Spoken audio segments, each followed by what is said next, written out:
with us the industry's troubleshooter, the head of LGM and Associates Technical Flooring Services. We're out of time. How are you, Lew? I'm good, and I'm glad to see you finally got that right. It's taken, how many years have we been doing this? And I know we say this all the time. Neither one of us can remember anything. Well, I just make up a year every time. Okay, I'm saying I say like 28. It's got to be about 28 years. No, it's about 23. Oh, that's all? 23. Well, yeah. it seems like 28. It seems like 28.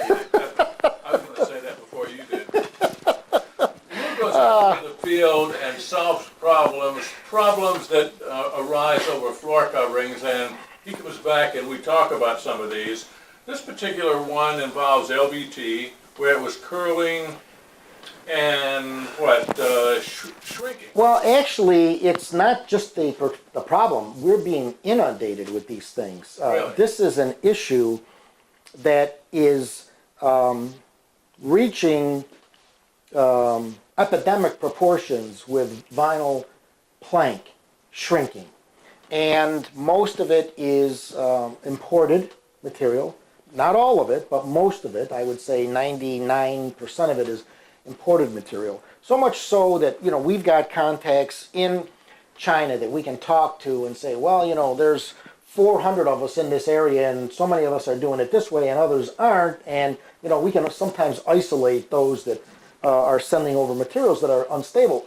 The issue is, and it's sometimes in the material itself, most of the time we will test it, we'll bring them in, test the materials, and we can determine whether or not they're stable. People think that vinyl, you mash it out and it stays, in the form that it's mashed out in. And it doesn't. It'll expand, it'll contract, it needs to be stabilized. Someone said the other day that I was talking to on the telephone something about, the material, this, that, and the other thing. And I said, look, the building itself that you're putting this stuff in isn't stable. When they build the buildings, they build in expansion and contraction because, whether it's the concrete, the walls, everything that you put into the building, how tall it is, it's got to sway. I mean, there's expansion joints. All of these things have movement. None of them are static. They're not, you don't make them and that's it. They don't move or do anything else. And I says, all of the finished materials are exactly the same. And they react to them, to heat, to cold, to moisture, to dryness. But one of the things that we're seeing is these things shrinking.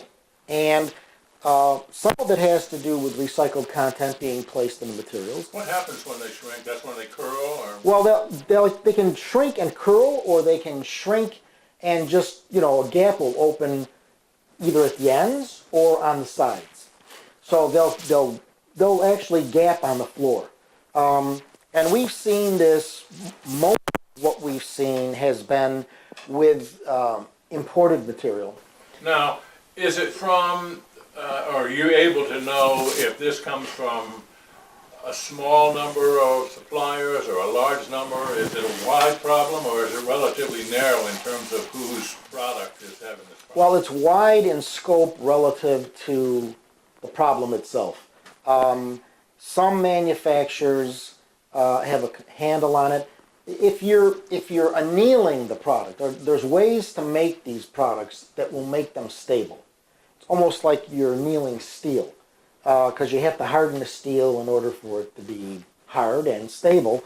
You do the same thing with vinyl flooring materials. Now, we've gone over the years through ups and downs of sheet vinyl or vinyl tile shrinking, and everybody that's made it has had a problem with it. Just like the carpet tile manufacturers have had issues with carpet tiles curling, and then they change the technology in it, and it fixes that problem. Same thing's going on here. Vinyl is, LVT, LVP, hottest products on the market today. So everybody and his brother wants to get into the business, and everybody that's getting in doesn't necessarily know all of the nuances and all of the characteristics that they need to build into the product to make sure that it's stable. And then everybody, when you get competition and product being imported, price becomes a factor, and everybody's looking for, 2 cents cheaper, and there's something you got to take out in order to make that 2 cents less. So some of it is self-imposed or self-induced, and we're notorious for doing that in the floor covering industry anyway. You know, if it's this great, let's see if we can make it cheaper, and every time you take something out, you compromise the integrity of the product. What should somebody look for, or are there any help you can offer as to, here's what to look for to avoid this? You need to look for domestic manufacturers, first of all, not just domestic manufacturers who are selling the product, because a lot of the big guys are sourcing from overseas. We know most of who's supplying them, and those that are supplying them, typically the quality guys are doing a great job in China. You need to look for domestic manufacturers. Mannington, for example, builds their own products, and they build a really good product, and they're U.S. made and they're local. So if you got a problem, you know, you can, between Mannington But and... that's not to say that there aren't first-class products being made in China. It's Oh, just certainly not. Yeah, you it's have to make sure that you're aware of who's doing the manufacturing. Look, and in one town in China where a lot of this stuff comes from, there's 400 manufacturers.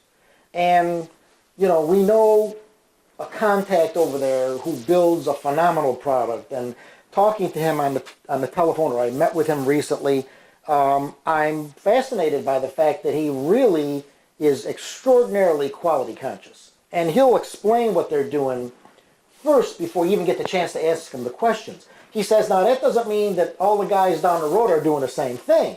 Yeah. So he says, you know, there's several of us that'll do things this way, and then others of us that, you know, are going to be doing it cheaper. Just like the lumber liquidators thing that, you know, was being manufactured over there, and with the formaldehyde in it, and, you know, well, and that the fact that nobody knew that it was there was, you know, that's another story altogether that gets deeper into the story that was actually posed on 60 Minutes. But you get that all, and Dalton has been the same way too.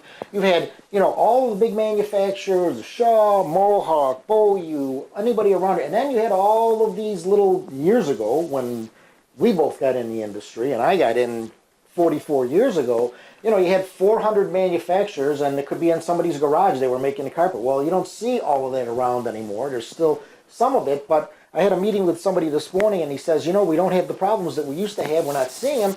He says, it's just that, you know, there's fewer of us, and we're, you know, more quality conscious, and we're taking a little bit more time. Yeah. So, you know, it's the same thing. It's just, that's business. That's how the industry, and it's a product that you can't, you know, if you buy a shirt, you can go to the store and you can see a flaw in it maybe.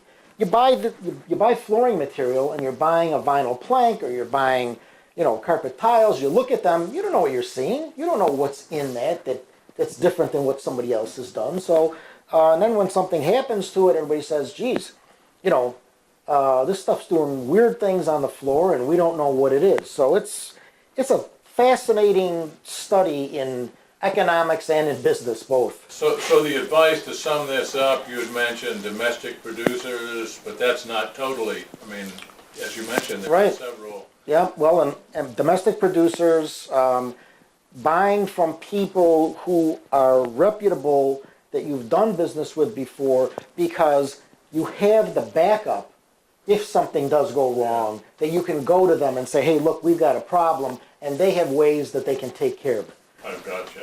Rather than buying out of somebody's trunk that you don't know what you're getting, and just because it's cheaper, and then, you know, like the gypsies, and they're gone. Yeah. Is that like buying sushi from a convenience store? Might be. I don't. Good place to leave it, Lou. We've been talking with Lew Migliore. He is the industry's troubleshooter. He heads LGM and Associates Technical Flooring Services.